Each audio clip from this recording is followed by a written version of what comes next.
Good morning, everyone. I am Dr. C. Pragathi Tiwari, FMO. Today, on the occasion of World AIDS Day, as Sir told, we have gathered here through this webinar, standing together in this fight against HIV, satisfying one of the main objectives of observing this day, to raise awareness and to bridge new and effective programs and policies. Two WHO public information officers started World AIDS Day in 1988. Since then, it has been observed every year on December 1. All the slides in this PPT and the content displayed and whatever is discussed are from reliable sources. This is from the Spectator news channel. So this is a statement from Max Pemberton.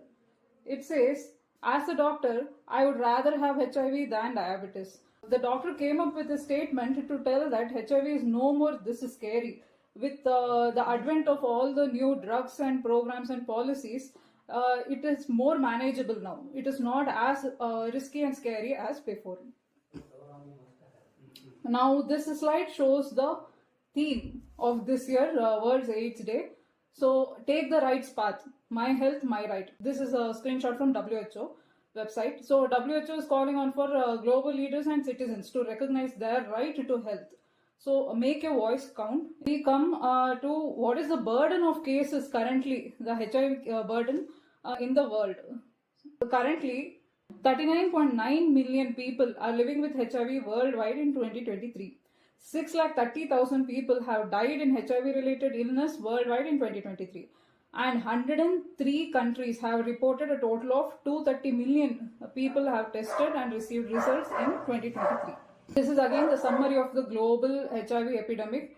As I already told you, the total was given in the previous slide, among which now the adults who are living with HIV, 38.6 million people are living with HIV. People who have acquired HIV, 1.2 million among adults, and who have passed away due to HIV-related causes, 560,000. When we come to the children, 1.4 million people are living with HIV, and people who have acquired HIV, 120,000, and 76,000 people have lost their lives due to HIV-related causes.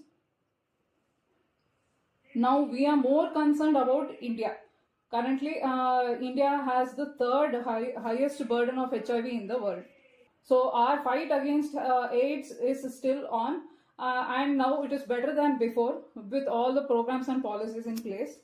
Because we all have a basic knowledge of HIV and life cycle of HIV, etc., we will directly look into the investigations. So investigations, we have to go for CD4 count 3 monthly. The frequency is given on the right side of the table, 3 monthly. HIV viral load, again 3 monthly. About HIV viral load with ART medication, in place, if the patient is following the medication properly, the viral load decreases. It decreases to a level that it becomes undetectable in certain cases. When it becomes undetectable, the person can no more transmit the virus to somebody else. So, ART medication is useful and brings the viral load down while CD4 count goes up. Other investigations like full blood examination, serum electrolytes, liver function test, have to be done 3 monthly once. Fasting cholesterol, LDL, HDL, triglycerides, fasting glucose have to be done 6 months once. Pap test, dipstick urine analysis or annually. Other diseases which we can expect as opportunistic infections, throat swab for gonorrhea, first pass urine for chlamydia, rectal swab for chlamydia, gonorrhea, syphilis serology can be done 3 to 6 monthly once. Vaccination, influenza can be given annually, pneumococcal 5 yearly once, hepatitis B double dose 0 1 6 months, hepatitis A 0 6 12 month booster, varicella. When the CD4 count has gone above 200, we go for varicella vaccine also. About the vaccination, we will be again covering it in another slide. So this is about the window period. Window period for nucleic acid test is 10 to 33 days. Antigen antibody lab test 18 to 45 days. Rapid antigen antibody test 18 to 90 days. And antibody test 23 to 90 days. This is about the HIV clinical staging.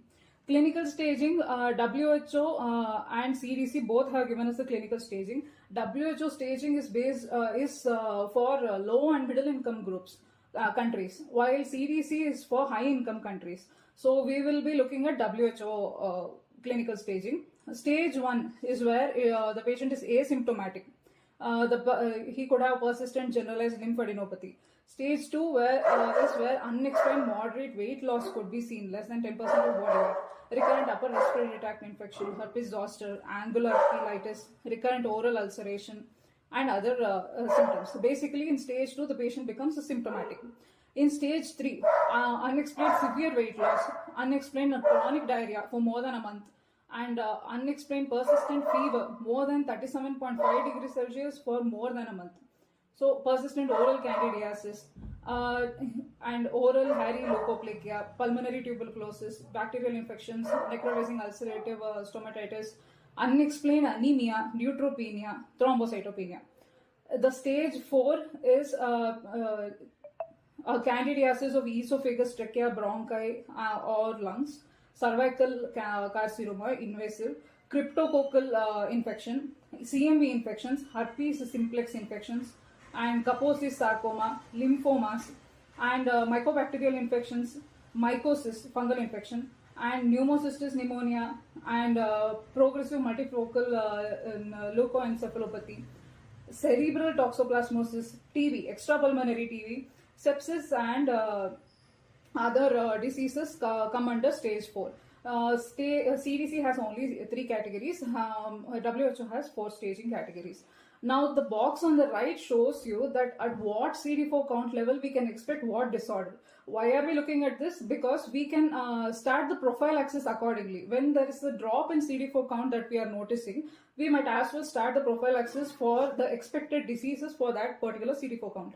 So when the CD4 count drops below 500, we can expect TB, bacterial pneumonia, herpes zoster, oropharyngeal candidiasis, salmonellosis, and Kaposi's sarcoma, NHL, and HIV-associated ITP. When it is dropping below 200, we can expect pneumocystis jirovecii, pneumonia, chronic HSV ulcers, esophageal candidiasis, and other diseases. When it is dropping below 100 cells, cerebral toxoplasmosis, cryptococcal meningitis, cryptosporidiasis, CMV virus infection, disseminated MAC, and progressive multifocal leukoencephalopathy. Only 2 conditions we get when the CD4 count drops below 50. One is MAC and CMV retinitis. So when it drops below 50, these 2 conditions we can expect. Now we go to the treatment part. HIV basically cannot be treated. What we are administering as ART basically reduces the multiplication of the HIV virus in the body. So WHO 2018 guidelines was uptaken by Ministry of Health and Family Welfare January 2022 guidelines. So basic backbone of this is for adolescents and adults, TDF plus 3TC or FTC. The abbreviations are given in the box below. So TDF is tenofovir and 3TC is lamivudine. Or we can also use emtricitabine. The previous regimen was 2-drug regimen. Now it has been shifted to a 3-drug regimen based on the availability of the non-toxic drugs. So the third drug which has been added is DTG, that is dolutegravir. Alternate third drug regimen options can also be taken up based on the side effects that the patient is facing. So ATVR is atazanavir plus ritonavir. DRVR is darunavir plus ritonavir. LPVR is lopinavir plus ritonavir. And RAL is raltegravir. When it comes to children, we can use AZT plus 3TC. 3TC we already know lamivudine. AZT is zidovudine. Or we could use abacavir plus lamivudine. Or again tenofovir plus lamivudine or emtricitabine. Again the new third drug and the alternate third drug options remain the same. This was 2021 NACO guidelines on post-exposure prophylaxis for HIV. So when it comes to post-exposure prophylaxis, it should be ideally given within 2 hours and it is useful only when given within 72 hours. So the duration is at least 28 days the patient has to take after exposure. So this box shows us the exposure code and HIV source code. We'll come back to this after knowing what is the exposure code and source code. So the exposure code are 3 basically. One is mild exposure, when it is a mucous membrane or non-intact skin IE, so mucous membrane or subcutaneous injections following small bore needles. EC2, that is moderate exposure, mucous membrane, non-intact skin with large volumes or percutaneous superficial exposure with a solid needle. EC3 is a severe exposure, percutaneous with large volume by a hollow needle or by a deep puncture. Coming to the source code. Source code are again 3. It depends on the condition of the patient from the person from whom you have got exposed. So S1, HIV positive. The person is HIV positive who is asymptomatic with a high CD4 count and low viral load. SC2 is again positive HIV who is symptomatic with a low CD4 count, high viral load. Now SC3 is where the HIV status of that person is unknown. Based on that, we are looking at this table. So when the exposure code is 1 and HIV source code is 1, there is basically very less risk. So it is not required. When the exposure code is 1 and source code is 2, it is recommended. Again for exposure code 2 and source code 1, it is recommended. Exposure code and source code 2, both in the second stage, so it is recommended. When the exposure code is 3 and source code is 1 or 2, it is recommended. When the exposure code is 2 or 3 and we don't know the source code, means source code 3, we have to consider post-exposure prophylaxis if HIV prevalence is high in the given population. So now we'll look at what are the drugs we use. So for adolescents and adults who are of more than 10 years of age and weighing more than 30 kg, we can go for tenofovir 300 mg plus lamivudine 300 mg and dolutegravir 50 mg. For children who are of more than 6 years of age, weighing more than 20 kg, for children, as we know, we have to adjust according to the weight, the dosage. So we go for zidovudine, lamivudine and dolutegravir. Now these are the prices of some of the drugs that are available. It ranges from, these are different combinations. So it ranges from somewhere around 1,500 to 7,000. This is just for a basic idea. But then our government is providing these drugs free of cost. This was started on April 1, 2004. So approximately 20 years ago it was started, and it has been a very successful intervention for fighting against HIV. It is the drugs are available free of cost at ART centers located throughout the country. This is the link. I'll be posting the link in the comment section later on for everybody to access it. Now, who are elite controllers? Now, elite controllers are basically HIV patients capable of controlling the viral replication to undetectable levels. They don't need ART therapy. They can control it to undetectable levels. The below graph shows us the comparison between the elite controllers and non-elite controllers. The blue lines show the CD4 count. Red lines show the viral load. Now the straight lines show elite controllers. Dotted ones show non-controllers. You can see that the straight blue line and the dotted blue line, CD4 count is high in elite controllers and low in non-controllers. Coming to the red part, which is viral load, dotted line is high. So the viral load is high in non-controllers and it is less in elite controllers. So how are they doing this? It is because of a gene variant in them, or it could be a mutation in HIV. All these factors help them control the virus level without any external therapy inside the body. This is a very rare case. So coming to the opportunistic infections. Opportunistic infections are common in these cases when the immune system goes down because of HIV, especially when the patient is not on ART. So we treat according to the condition. The drugs can be administered. For example, sulfamethoxazole and trimethoprim in case of pneumocystis infection, and spiramycin in case of cryptosporidium infection, thiabendazole in case of strongyloides infection, acyclovir for HSV infection and varicella zoster infection, ganciclovir for CMV infection, fluconazole and other antifungal drugs for fungal infections like Candida. Cryptococcal infections, we can administer amphotericin B and flucytosine.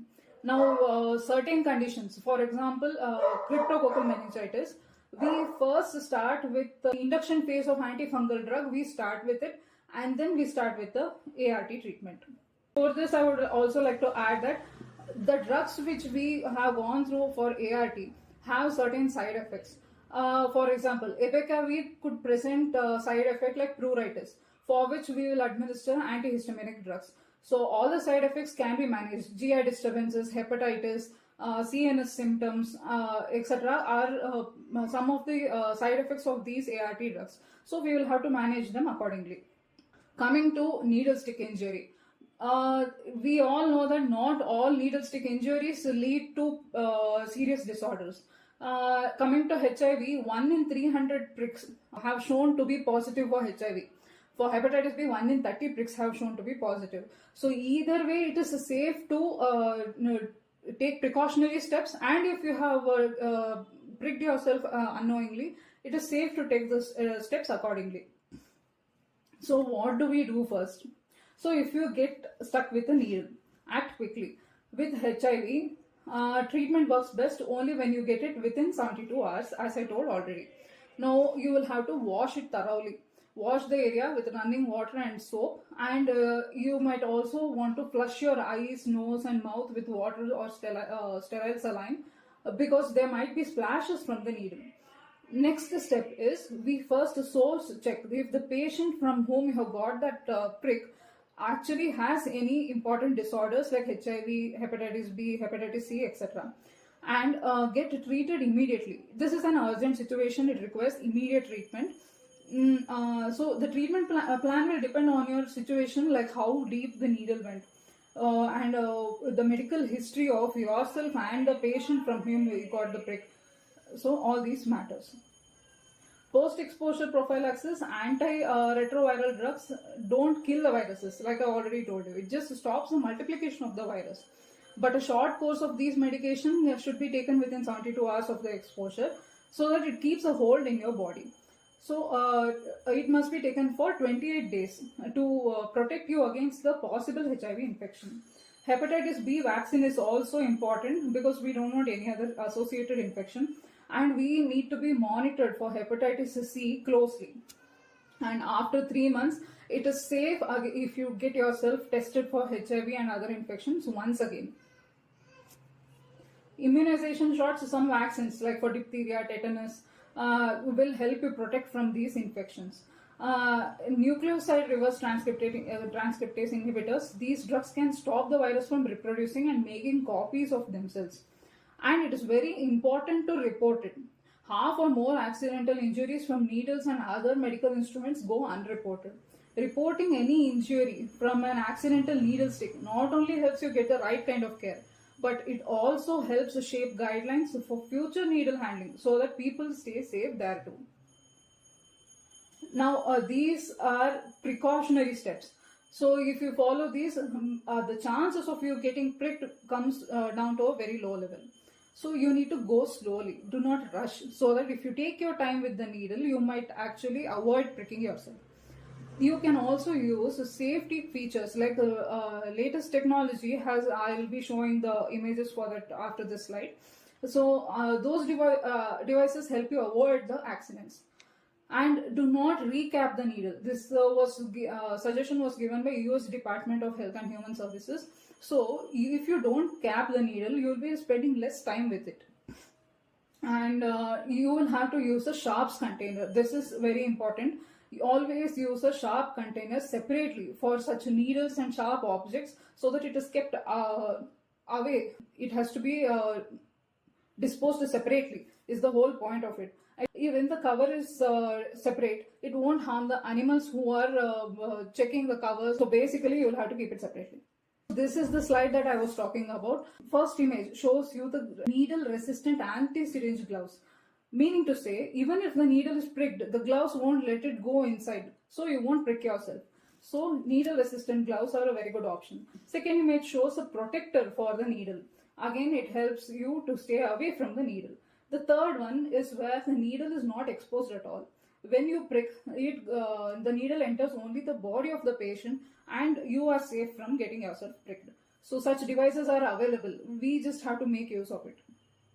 Now coming to the vaccine, HIV vaccine, but actually research has been going on since many years.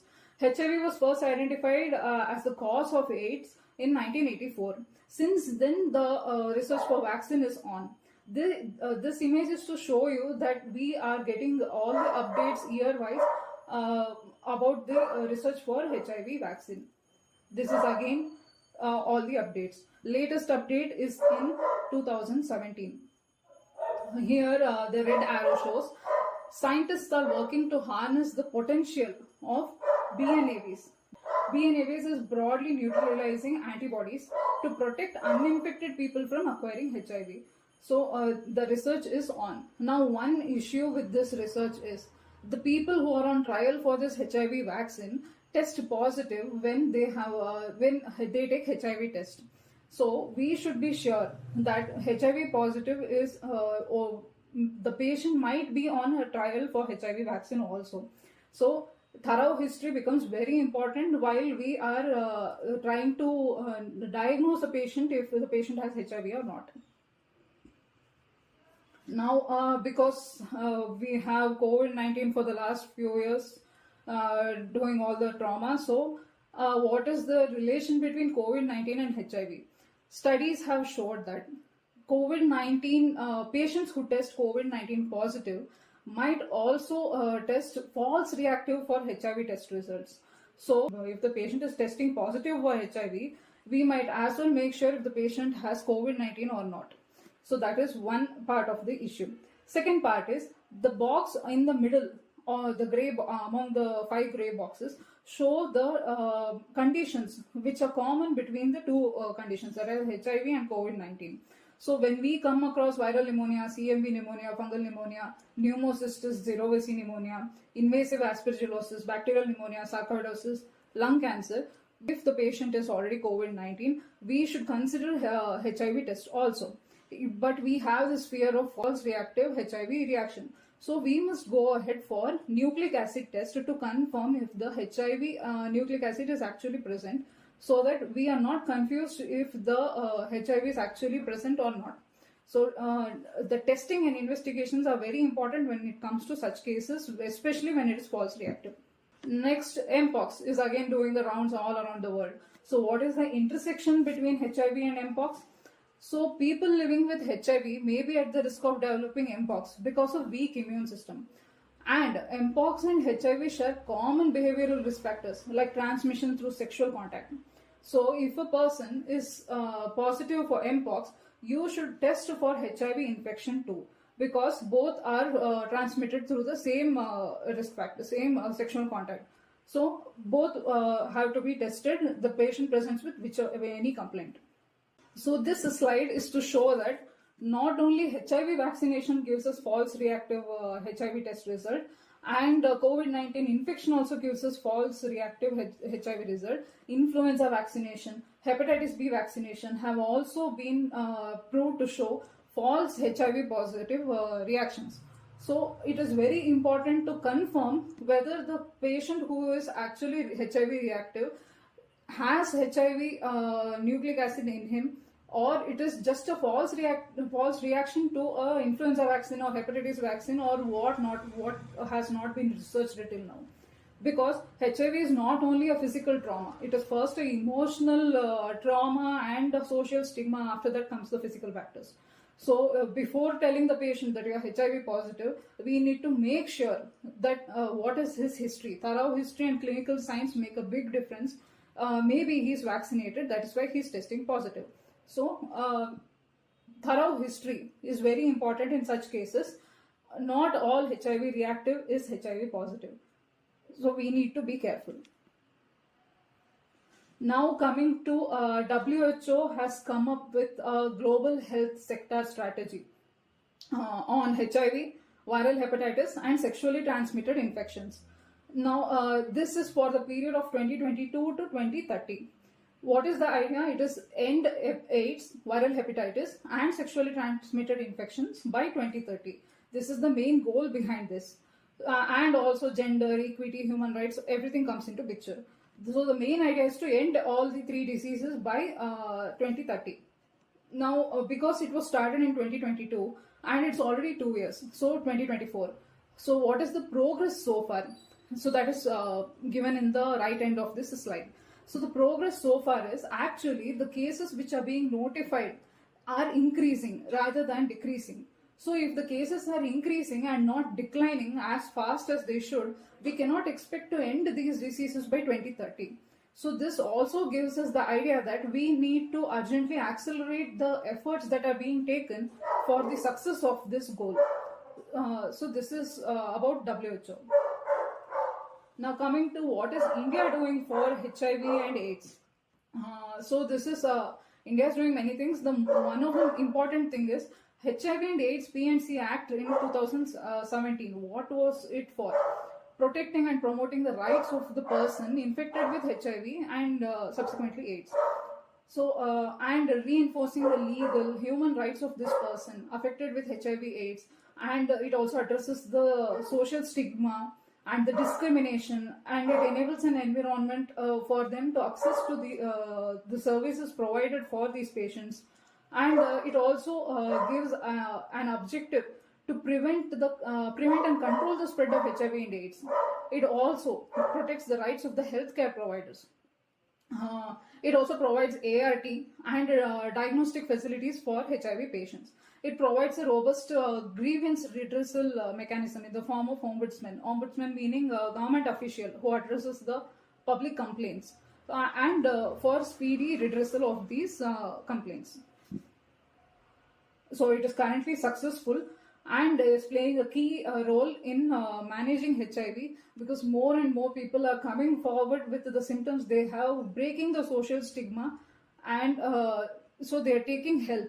That is the main objective. Now coming to needle syringe exchange program is very useful currently.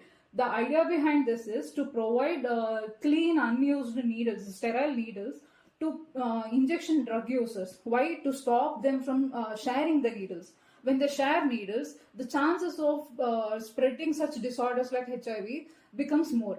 So we don't want to spread. So we will have the government is providing needles and syringes for free or less cost, so that they don't share syringes. So this is the program, and it is quite successful.